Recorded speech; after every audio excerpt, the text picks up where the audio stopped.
ஒரு கட்சிக்கு வாக்கு வங்கி எவ்வளவு முக்கியமானது, அதன் அடிப்படையில் தான் ஒரு கூட்டணி தீர்மானிக்கப்படும். இப்போ ஒரு நாடாளுமன்ற தொகுதியிலே 40,000 வாக்குகள் வாங்கினால் கூட அது பெரிய கட்சி என்று இன்றைக்கு எல்லோரும் போற்றுகிறார்கள். 50,000 வாக்குகள் பெற்றால் கூட பெரிய அளவுக்கு சக்தி இருப்பதாக சொல்லுகிறார்கள். இதே நான் இருந்த இடத்தில் யாராவது ஒரு நடிகர் இருந்து இந்த 2.25 லட்சம் வாக்குகளை பெற்றிருந்தால் இவர்தான் அடுத்த தமிழ்நாட்டின் முதலமைச்சர் என்று அன்றைக்கு ஊடகங்கள் தூக்கி கொண்டாடி இருக்கும். ஆகா ஓஹோ என்று எழுதியிருப்பார்கள்.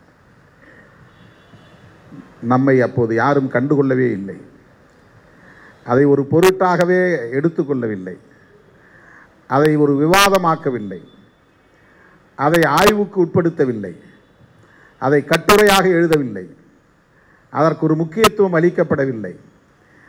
தேர்தலில் நின்ற 15 நாட்களில் திருமாவளவனுக்கு எப்படி 2.25 லட்சம் வாக்குகள் கிடைத்தன, இந்த அளவுக்கு வாக்குகள் எப்படி ஒரு நபர் மீது நம்பிக்கை வைத்து குவிந்தன, இவர் மீதுள்ள எதிர்பார்ப்பு என்ன, இவர் மீதுள்ள நம்பிக்கை என்ன, இவருடைய எதிர்காலம் என்னவாக இருக்கும் அரசியலில்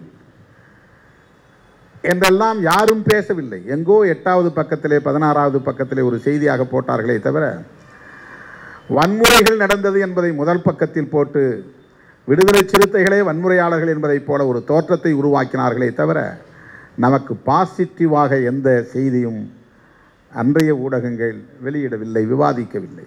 அதை இருட்டடிப்பு செய்தார்கள். அடுத்து நடந்த 2004ஆம் ஆண்டு பொதுத் தேர்தலில், நாடாளுமன்ற பொதுத் தேர்தலில் மூப்பனார் இல்லாத போது நாம் தனியே ஒரு அணியை உருவாக்கி அந்த அணியில் இடம்பெற்ற யாருக்கும் நம்முடைய தொகுதியிலே வாக்குகள் இல்லாத நிலையில் நம்முடைய வாக்குகள் மட்டுமே என்கிற சூழலில் அந்த களத்தில் நாம் நின்றோம். அப்போது 1999 பெற்ற வாக்குகளை விட 30,000 வாக்குகள் கூடுதலாக பெற்றோம். 2,55,000 வாக்குகள் பெற்றோம். அன்றைக்கும் தமிழ்நாட்டு ஊடகங்களோ அரசியல் களத்தில் உள்ளவர்களோ அதை ஒரு பொருட்டாக எடுத்துக்கொள்ளவில்லை.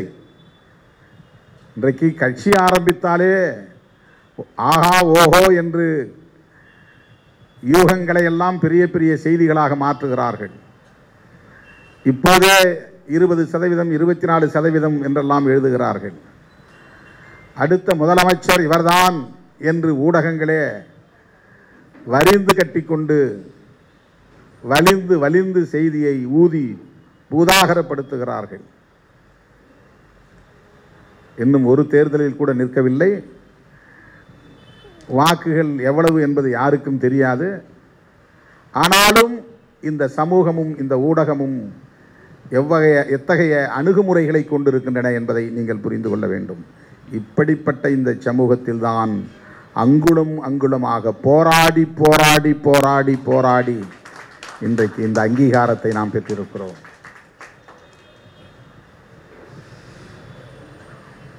மற்றவனெல்லாம் 100 மீட்டர் ஓடி பரிசு வாங்கி விடுவான்.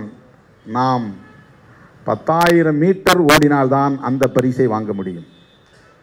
அவன் 100 மீட்டர் ஓட்டப்பந்தயத்தில் பெறுகிற பரிசை விடாமல் இடைநில்லாமல் 10,000 மீட்டர் ஓடினால்தான் நம்மால் அந்த பரிசை பெற முடியும், அவன் பெற்ற பரிசை பெற முடியும். அப்படி ஒரு கேடுகட்ட சமூகத்தில் நாம் களமாடிக்கொண்டிருக்கிறோம். ஒரு கட்சியாக ஏற்காமல் அதை புறந்தள்ளுகிற ஒரு சமூகத்தில் நாம் இருக்கிறோம். நமக்கு பின்னர் எத்தனை கட்சி தோன்றினாலும் அந்த கட்சியை முன்னால் எழுதி நம் கட்சியை பின்னால் எழுதுகிற உளவியல் கொண்டவர்களின் ஆதிக்கம் நிறைந்த இந்த சமூகத்தில் நாம் போராடி கொண்டிருக்கிறோம். எத்தனை பேர் அறிக்கை எழுதினாலும் நம்முடைய அறிக்கையை கடைசியாக போடுவது என்பதை ஒரு நிலைய விதியாக கொண்டிருக்கிற சமூக கட்டமைப்பில் நாம் போராடி கொண்டிருக்கிறோம். எந்த சீனியாரிட்டியும் அவர்களுக்கு கிடையாது. சமூக மதிப்பீடுகள் அவ்வாறு இருக்கின்றன. இந்த சமூகத்தில் நாம் நடத்தியிருக்கிற 1/4 நூற்றாண்டு போராட்டம் என்பது, எல்லோரும் 8 மணி நேரம் தூங்குகிறார்கள் என்றால் நாம் ஒரு நாளைக்கு 3 மணி நேரம் தூங்கி, எல்லோரும் 1 மணி நேரம் பார்வையாளர்களை சந்திக்கிறார்கள் என்றால் நாம் ஒரு நாளைக்கு 20 மணி நேரம் பார்வையாளர்களை சந்தித்து, ஒரு மாதத்திற்கு சில 1000 கிலோமீட்டர் பயணம் செய்கிறார்கள் என்றால் நாம் பல 10,000 கிலோமீட்டர் பயணம் செய்து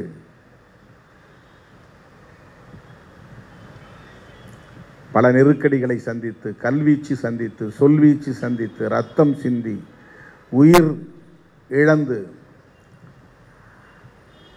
ஆதாரம் இல்லாத அவதூறுகளை சுமந்து, அவமானங்களை சுமந்து, பொறுமையும் சகிப்புத்தன்மையும் அதீதமாக கொண்டு, எல்லா மன உளைச்சலையும் தாங்கிக் கொண்டு, அழுத்தங்களை தாங்கிக் கொண்டு,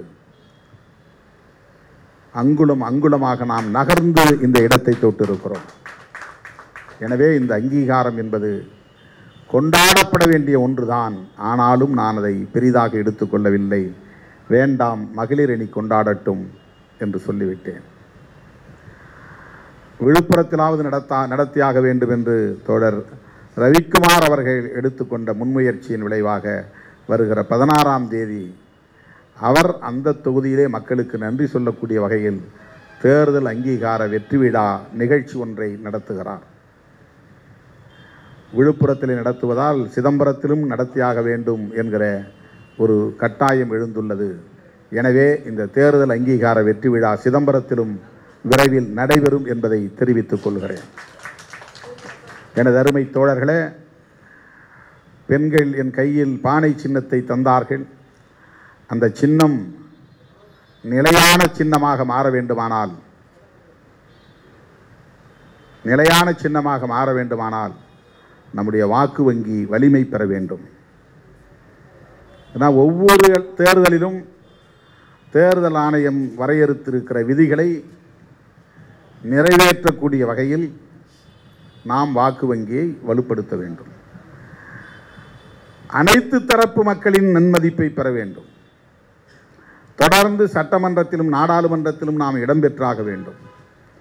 அப்படி ஒரு நிலை வந்தால்தான் நாம் நமக்கான அதிகார பகிர்வை வென்றெடுக்க முடியும்.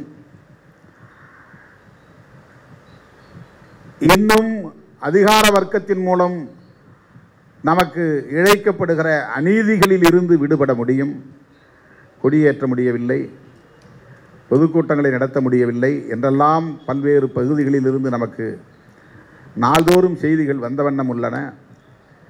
இவையெல்லாம் எப்போது தீரும் என்றால் இன்னும் நாம் வலிமை பெறுகிற போதுதான், வாக்கு வங்கி வலிமை பெறுகிற போதுதான், பானை சின்னம் நிலையான சின்னமாக மாறுகிற போதுதான், அதை தக்க வைத்துக் கொள்ளக்கூடிய அளவுக்கான அரசியல் சக்தியாக வலிமை பெறுகிற போதுதான். இந்த வலிமையை பெறுவதற்கு மகளிரின் பங்கும் முக்கியமாக முதன்மையாக உள்ளது. ஊரெல்லாம் இதை எடுத்துச் சொல்ல வேண்டும், தெருவெல்லாம் எடுத்துச் சொல்ல வேண்டும், இல்லந்தோறும் எடுத்துச் சொல்ல வேண்டும்.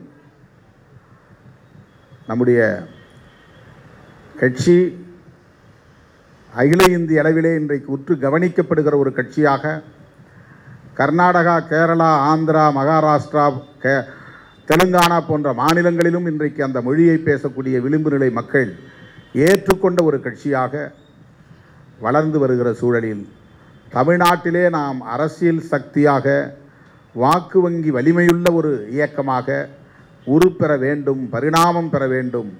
அதற்கு மகளிரின் பங்கும் மகத்தானது என்பதை எடுத்துச் சொல்லி, மகளிருக்கு மட்டுமல்ல, மகளிரின் விடுதலைக்காக போராடுகிற அனைவருக்கும் இந்த நேரத்தில் நான் வாழ்த்துக்களை சொல்ல கடமைப்பட்டிருக்கிறேன்.